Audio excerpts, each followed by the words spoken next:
hello ભેલો લે નિકાઉલા બધા સારા છે સબ ઠીક ઠાક એ આજે ટ્યુઝડે છે રાતને મેં પેલું કીધેલું ને તમને કે એ લોકોએ હું બનાવેલું ફ્રાઈડ રાઈસ બનાવેલા હતા ને પછી કેવું હું બનાવેલું હતું સૂપ બનાવેલું હતું ને પછી રાજસ્થાની દહીંવાળા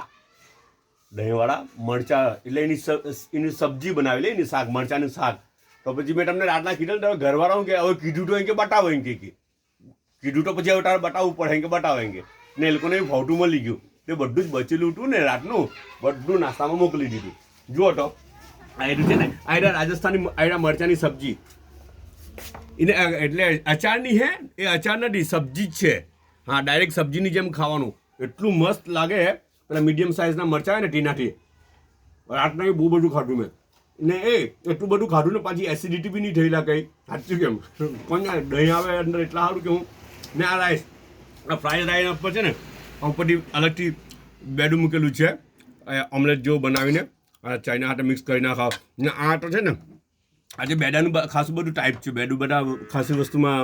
અંદર સામેલ છે આ સૂપ બનાવેલું છે ને એ સૂપમાં બી છે ને બેડું અંદર ફોડેલું છે ખબર હવે કોર્ન ને બધું